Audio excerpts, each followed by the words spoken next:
Good evening, everybody, and welcome. Welcome, one and all, to Tuesday night speedrunning here on the Nick RP stream. I hope you're all doing well. I hope you all had a lovely weekend. I'll tell you a little bit about my extended weekend in just a moment.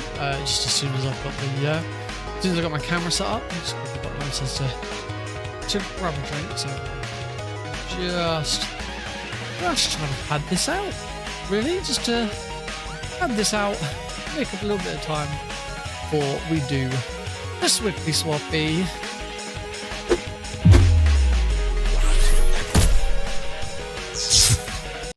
Hello, everybody. Welcome. Hope you're all doing great. I hope you've all been having a lovely time, enjoying the weather whilst we still got it. The weather was supposed to start getting bad from today. But it's been lovely today as well. I'm actually going to be really annoyed if it does not rain tomorrow. Hello, Cosmic. Last Thursday when I was driving home, I had a couple of miles to go. I looked up and saw a glowing orange object in the sky to the east.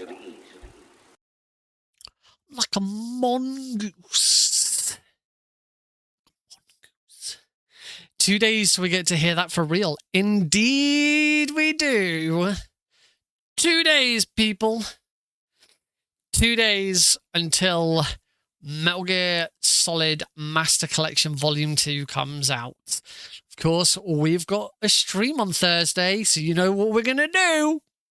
We're going to do some more of these Disney retro speedruns, because the event is this Sunday, and like it's going to be hilarious. I've spoken to the other runners. We have changed a bunch of rules to make it easier on ourselves, and we've also like implemented a bunch of rules for like, okay, when one person finishes, the other team have got 5 minutes to try and finish, or they get a maximum time penalty of 5 minutes. If after an hour of any individual game, if neither team has finished, then whoever got the furthest, like we are all in agreement that none of us are properly prepared for this. They are all very difficult games, and it's just going to be hilarious. So yeah, I'm not as worried now, as certainly not as worried as I was last week about this relay. But that doesn't mean that I'm just going to drop it and not do practice. We are still going to practice on Thursday, but from next week, so this time next week, we'll have a stream on Tuesday, and we will be playing the Metal Gear Solid Master Collection Volume 2. I don't know what to do first with that. We might just have a play around with it. The intention is, going forwards, I do now want to learn all three I do want to learn 2 of the speed runs, and then relearn Ghost Babel, because I did learn Ghost Babel once upon a time. It's been a very long time since I learned Ghost Babel, but I did learn, and I have got a run on YouTube. You can go and check it out, and I do have. I'm gonna try and pull that run out, and I'll post it in the chat. But I do actually have a run of Ghost Babel on YouTube. It's not a very good run. I only ever did one. Ghost Babel. Of course, I got the world record in stage 1 though. I do have the world record of 35 seconds for Ghost Babel stage 1. Because and as I write in the comments, this will have changed. At the time of getting the world record, I was the 35th player to share the world record. For those who don't know, Ghost Babel is ran in IGT, is not ran in RTA. There is an auto splitter built by yours truly. But it is ran in IGT, and there's no milliseconds. It is purely in seconds. And stage 1 of Ghost Babel is like, it has been solved. Like, it cannot be done any faster. It is not possible to do it any faster. Snake literally will not run any faster than he already does, and we are already immediately moving in the most optimal way possible. It's not a very difficult stage, as you could probably imagine. So yes, stage 1 of Metal Gear Ghost Babel. You know what? I'll share just because I've got the link now. Here is the link. It's quite old. I immediately noticed that it's got my old stream the logo on it. It's not got, if you're on if you're on my horizontal stream, it's not this logo. If you're on my vertical stream, not this logo. Is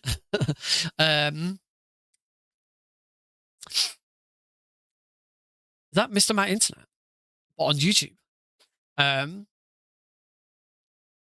yeah, it's my old Twitch logo. So this is a run from, I mean, I've still got the file name, 2022. This run is over 4 years old. But yes, that is my Metal Gear Ghost Babel speedrun, 46:54, which is not great. Let me go and have a look. Let me go and have a look at speedrun.com. I don't think I have Ghost Babel in my favorites. I keep checking speedrun.com. I wrote up a news article for speedrun.com about submissions opening for Albion, and it still hasn't gone live, which is a little bit annoying. I still need to submit a run to the Smurfs board. I never did. I really should. I should at least submit, even if it wasn't very good. I should still at least submit one of my runs to the board. I can't see myself going back and redoing Smurfs now. It's not a very good game. Ghost Babel. So I'm 6th on the leaderboard for Ghost Babel for full game easy. Out of 7. 6th out of 7. Only I beat House Test. I think I was going through that phase where all I ever wanted to do was beat House Test. It was like I will learn any speed run, and the moment I beat the moment I beat House Test, that's it. I'll submit. Done. Move on to the next one. Yes. Plywood Cow, who quite an old school veteran is probably the better term. Veteran Metal Gear speedrunner is the world record holder. Very knowledgeable on Ghost Babel. 36:20 is the world record, and my run is 46:54, so 10 minutes in it.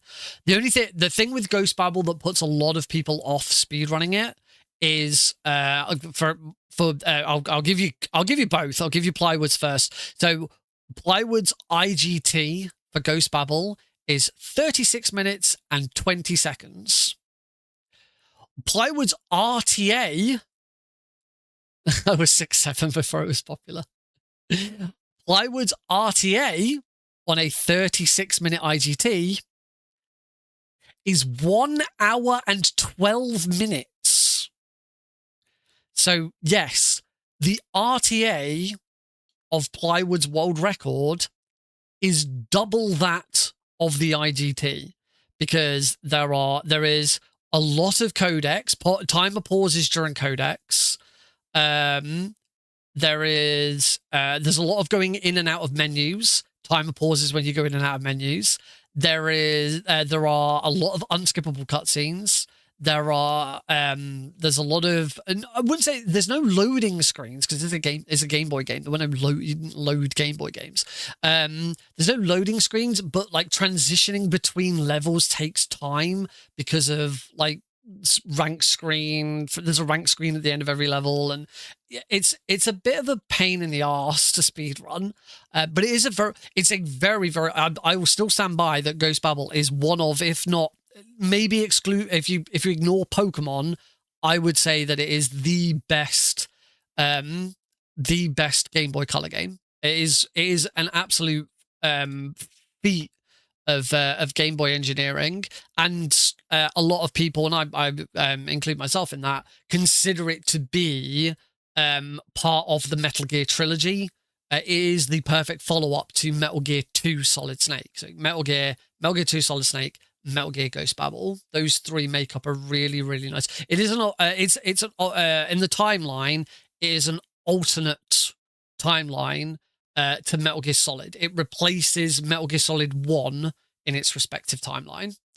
And if you look into it, there's all sorts of like timelines. There's actually, I watched it again recently. I think I've watched it twice now. There's actually a really interesting video that goes into the timelines of the Metal Gear series and tries to create a full timeline that includes every single game, but the timeline is not a straight line. It goes backwards and forwards and backwards and forwards, and the key game that sort of pulls all of them together, because there's only one game in the Metal Gear series that deals with time travel, is, of course, Metal Gear Survive. Metal Gear Survive allows every other game in the series to exist within canon. Ah, lovely. What about Borderlands 2 speedrun? I've never done a Borderlands 2 speedrun, so I wouldn't know. Was there anything? Oh, I know what I wanted to check levels. Let's have a look. Oh my god. So stage 01. Not a single person on the leaderboard for stage 1 does not have the world record. And unfortunately, I've actually got to manually count them, I think. I don't think, hey Tom, I don't think there's a way of me checking this without just manually counting, because there's everyone is first. There's no way. 1, 2, 3, 4, 5, 6, 7, 8, 9, 10, 11, 12, 13, 14, 15, 16, 17, 18, 19, 20, 21, 22, 23, 24, 25, 26, 27, 28, 29, 30, 31, 32, that's me, 33, 34, 35, 36, 37, 38, 39. There we go. The world record for stage 1 on Metal Gear Ghost Babel is shared between 39 runners. Fantastic. No idea yet what's going to happen with Ghost Babel and the leaderboards with the way with like how it's going to appear on the leaderboards. I think that it is very, very likely that the leaderboard, they will not be separated. I can count to 39, thank you. It's very unlikely they'll be separated. It's almost certain that it's already done by IGT. The boards already accept emulated runs on the same board.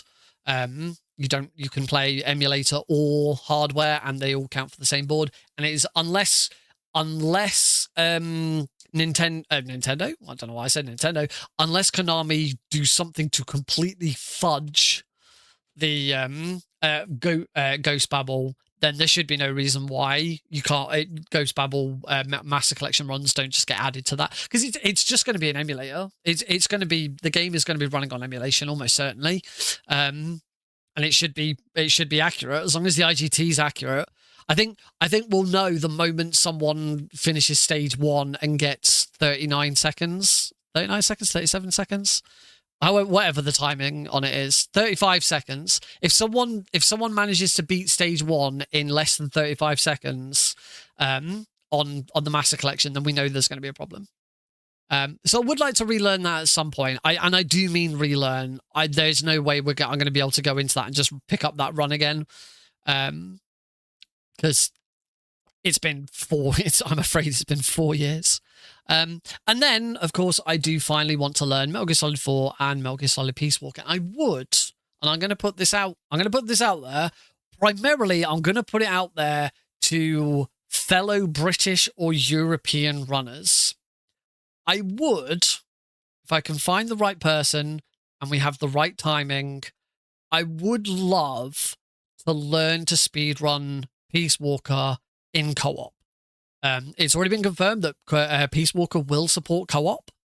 There won't be any verses. I don't remember there being verses in Peace Walker anyway, but that's beside the point. It has been confirmed there is not going to be any Metal Gear Online. There will not be Metal Gear Online with Metal Gear Solid 4. That is not a surprise. There was not Metal Gear Online with Metal Gear Solid 3. So yeah, was not expecting there to be Metal Gear Online for MGS4 anyway. But 4-player co-op does return. I've never actually played Peace Walker co-op. I've never, me and my brother both had it, but we never got round to playing it together. But I have never learned a co-op speedrun. and I would love to do it. And ideally, it would be better to try and learn it with someone else in my own time zone. But that, if it works out, I would definitely be up for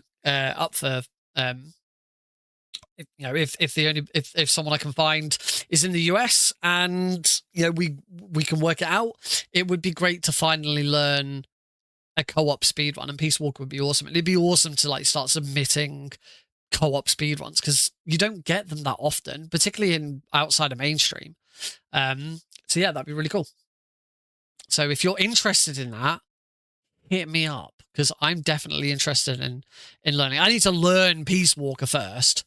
But yeah, once we've done, I'll have a look at it. Alrighty, on to today's main event. We'll do a bit more talking about stuff. I had an absolutely awesome day yesterday, which I definitely do want to talk to folks about. But we will move on to the main event for today, which is we are once again back on the Genesis Mega Drive Disney roulette games. So we'll swippy swap on over.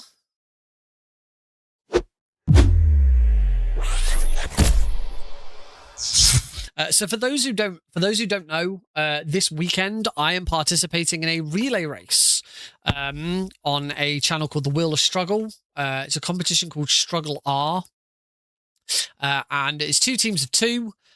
There are 16 Disney Genesis games in the list, and most of them you can see right here. They do indeed include Aladdin, Castle of Illusion, Donald in Maui Mallard, Fantasia. Flashback is not in it because that's not one.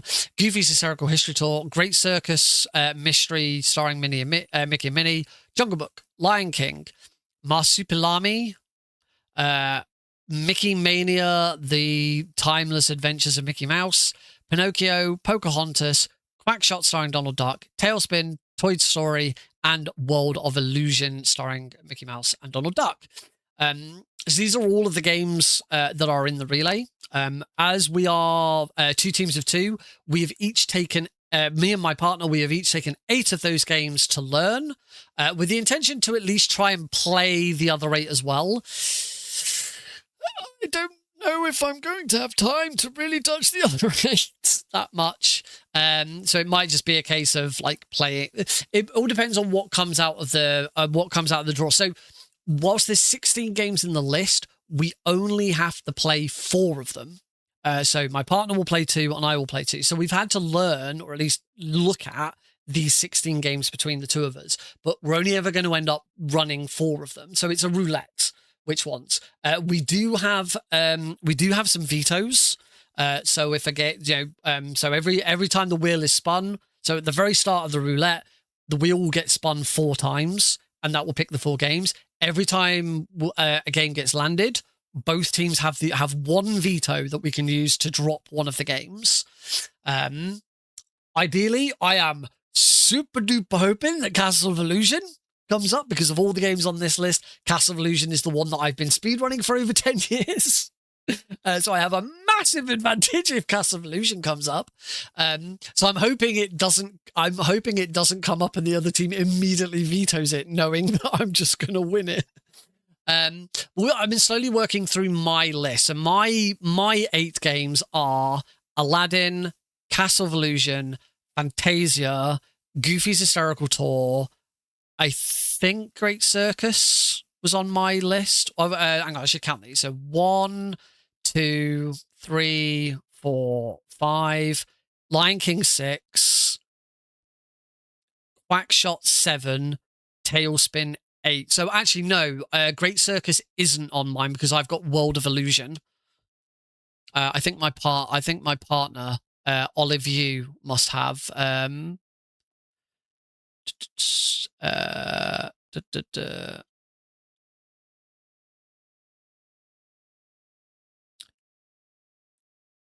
They said Jungle Book down. No, Great Circus and Mickey Mania are not on my list. My list is Castle of Illusion, Fantasia, QuackShot, TaleSpin, World of Illusion, Goofy's Hysterical History Tour, Aladdin, and Lion King.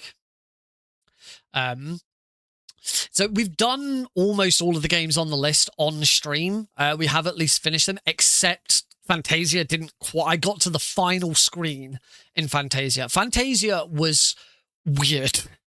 And I'm not gonna. I really hope Fantasia doesn't come up. We did QuackShot.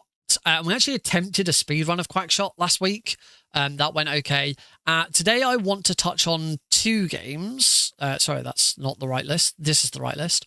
I'm going to have a crack at TaleSpin, because I actually played TaleSpin over the weekend and did complete it. So I'm going to attempt TaleSpin all in one session and see how I get on. I do need to quickly whip up some splits for it. And then we're going to have a quick go at Goofy's Hysterical History Tour. I started watching speedrun of it on the way home, and from the look of it, it is just go right. It seems relatively straightforward. So yeah, let me see how much I can sort of remember of TaleSpin. Is it Genesis Plus or Genesis Blaster? I'm pretty sure it's Genesis Plus GX that we play on. So yeah, let me just edit this edit these splits for TaleSpin.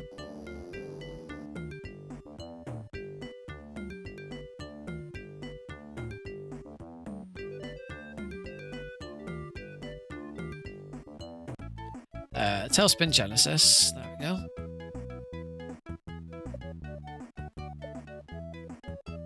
Any percent? This game does have 2-player co-op, interestingly. History cleared, clear times. That's not my best. And I need to rename. I now need to rename all of these, so it's gonna be a moment. TaleSpin's not too difficult. It's a bit of a maze. The thing that I found with TaleSpin is that there is an optimal route to take, and that's the bit that I'm kind of going to need to try as best I can memorize, or at least make some notes on. But TaleSpin is split into there's several worlds, and we travel between those worlds in these plane sections that you're seeing on the screen right now. These plane sections, apart from the final boss, which is a plane, are super straightforward. It's very, very difficult to die. The main levels, we're couriers, and we have to go and find within the world 10 packages, and then we go to the customs office at the end of each level. As long as we've got all 10, there are more than 10 packages in each level. We just have to collect at least 10 of them. So you can see on the demo that's playing right now, that crate that's up, Baloo there is missed. That's one of the crates. That crate doesn't say crate on it. Is it supply? What does it say? I can't actually. Oh, cargo. The crates that don't say cargo are crates that you can pick up and put down again later. Oh, sorry, that's because I did that. Right, let me just find. I'm just gonna find the speedrun.com/TaleSpin Genesis. I just want to get the list of splits.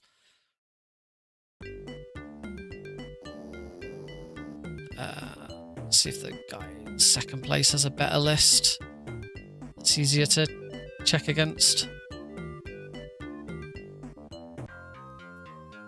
Not really. Oh no, actually, no. That's a fairly straightforward list, I think. So I think it goes Jungle 1. Jungle 2. Oh, I've missed the first 2 segments there. Remove. There we go. Jungle 1. Jungle 2. No, I'm gonna need to do a better job of checking this.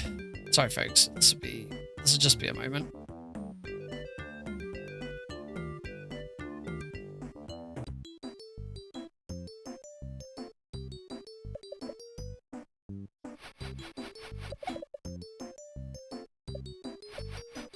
Right.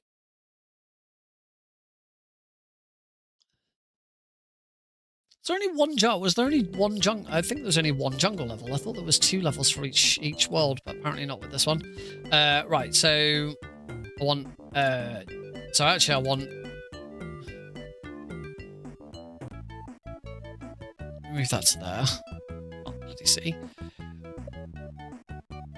Jungle, boss 1.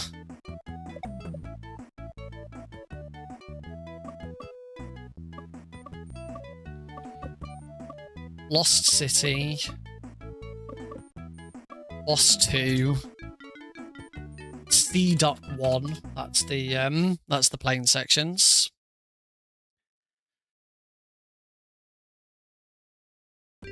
Then Italy, boss 3. Greece, boss 4, and then Sea Duck 2. I believe this is how this is working. I could be wrong. Then Italy.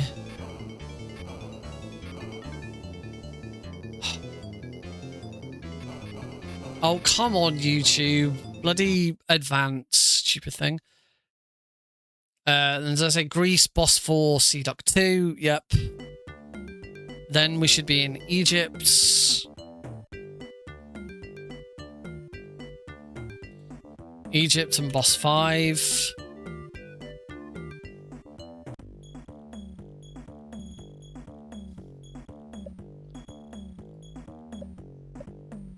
Then India and boss 6. I think the demo you're seeing right now is Egypt. India, boss 6. Then I think it's Sea Duck 3. Then I think it's Sea Duck. So boss 6, Sea Duck 3. Oh no, then it's New York. Forgot about New York. Then it's New York. Then it's boss 7. Oh, no.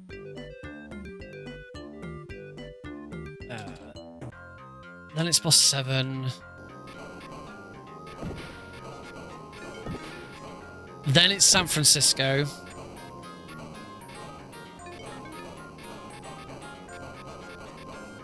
Then it's boss 8. Then I think it's the level you're seeing on the demo right now. Oh no, then it's sorry, then it's Sea Duck 4. Then I think it's Sea Duck Cave. Then I think it's the cave. Apparently it's a pirate's cave. Didn't know that. So then it's Pirate's Cave, and then it is Iron Claw, which is the final boss. There we go. Right. Done. I have splits. All right. Let's give this a go and see what happens. See how much I can remember from playing through it once. This could go really well. This could go really badly. I have no idea. We will see. First things first, I need to set my options. I want A as weapon. I want A as weapon, B as jump, C as drop. There we go. Oh, I forgot to change the difficulty. We have now agreed to accept Castle of Illusion. We can play on easy. Castle of Illusion is the exception because Castle of Illusion easy is actually called practice, and it is not the full game. Aladdin's easiest difficulty is also called practice, but it does still include the full game, so that one's fine. All right. We also get character selects in this. We can either play as Baloo, or we can play as Kit. I don't know who Kit is. I didn't actually check second place. But, oh no, I'm looking at it now. Both runs that are on the board use Baloo, so that's what we're going with. For those who don't know, TaleSpin was a Disney animated series that reused the characters from the Jungle Book. So all of the characters in the, most of the characters in the show are the Jungle Book characters, but it's got nothing to do with the Jungle Book. It's just the names and and what the characters look like. I don't think they'll have all the same voice actors. But like, you know, the bad guy is Shere Khan, Baloo's the main hero, Bagheera's in it, there's some others. All right, anyway, let's give this a go. 3, 2, 1, go. So there's some sort. It's some sort of competition. I can't remember exactly what the story is. But as I say, we have got a... No, I didn't want to fall down there yet. No. There we go. So we've got our first bit of cargo. Blue can't swim underwater indefinitely, but I don't know how...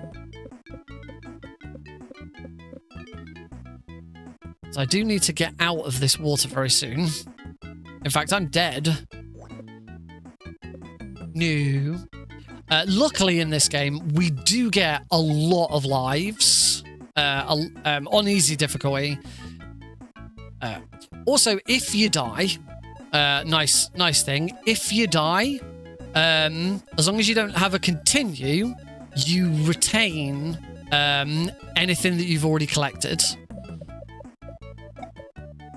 So all of the cargo and stuff that I'm collecting here, if I die, so all the cargo I collected before I died is retained. I do not have to go and get it again. Let's get that. I don't think I need that box. I do still need 3 more. Oh, shouldn't fall on the water. Hi. You're not the only person, because I am also streaming on Twitch. Not over there. No! Not back there. Trying to remember where. So I remember coming... I remember... There we go. There's another one. So we get that one.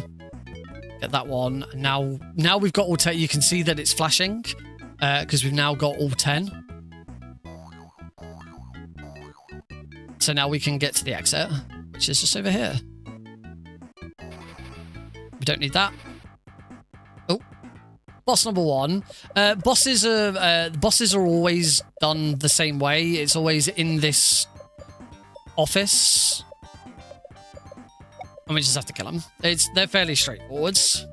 All right, to the Lost City. So we're gonna get that cargo. Jump up here and get that. This level introduces these really horrible birds. I think I want to go down here now.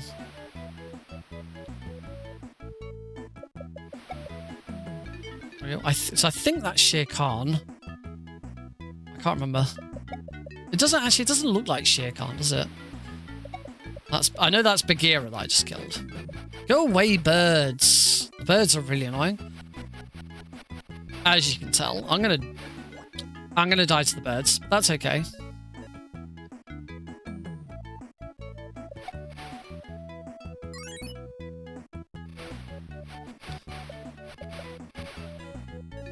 Ice cream, as you can see, makes the birds stop.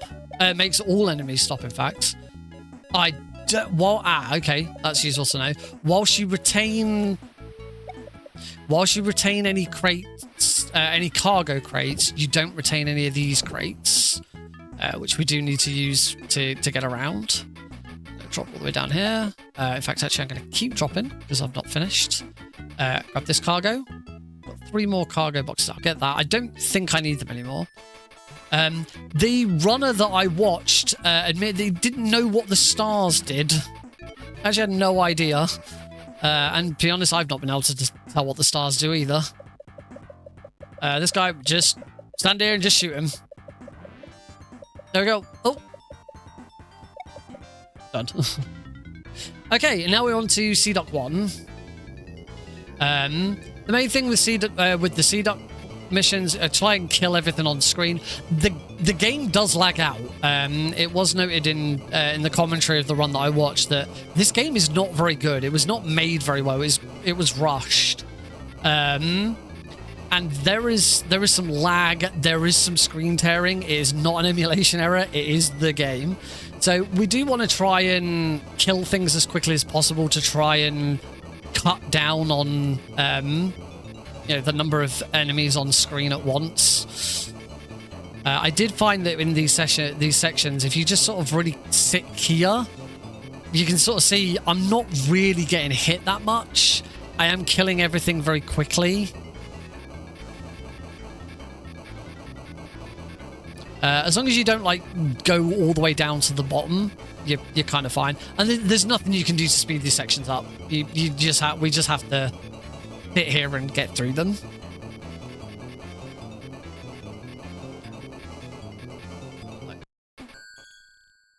Going forwards doesn't help. Right, now we're off to Italy. Apparently this is Italy. Not quite sure what makes this Italy, but it apparently is. Get this cargo. No way, birds. Don't like you. I'm going to drop down here. That was deliberate.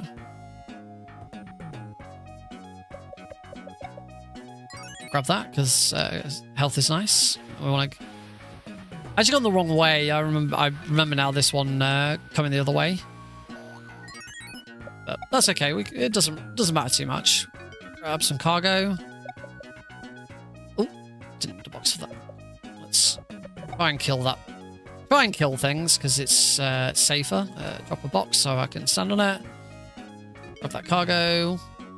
Grab that cargo. Everything in this game hurts you as well, by the way. Oh, I'm invincible now for a short time. And now I'm super fast.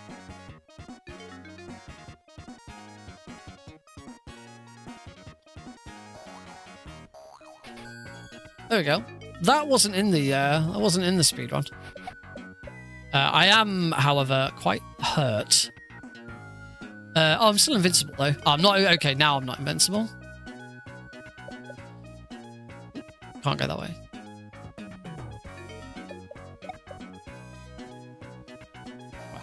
Oh, there is oh, I only need one more cargo, so... Oh, damn it, I died.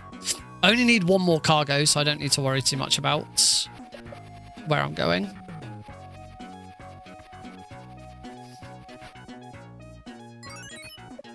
Right, just keep moving, keep moving.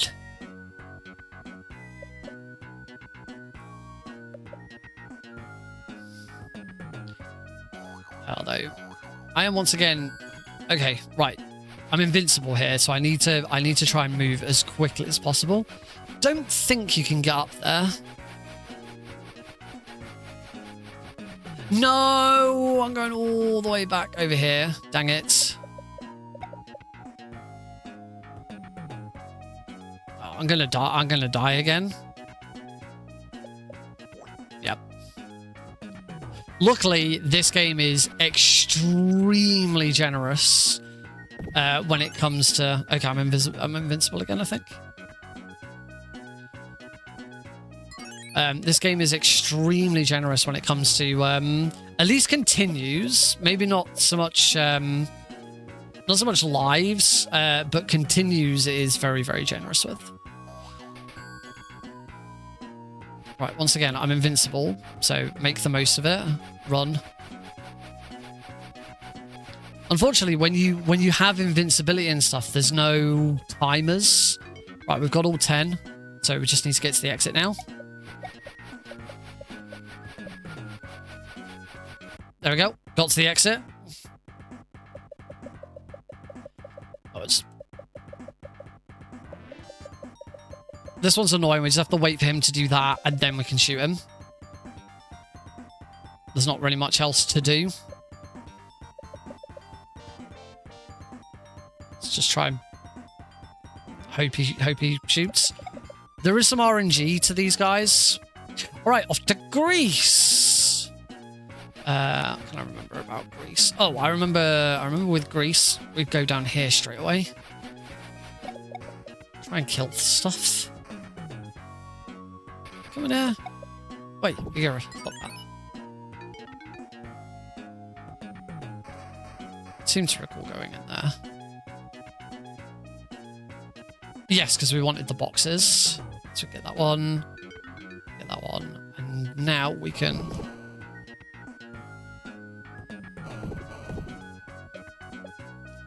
Oh, whoops. Idiot. Want to use those here.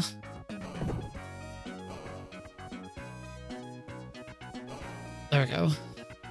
I remember, I think... Yeah, if you time it right, you can jump and pick up. You can jump and pick up a box.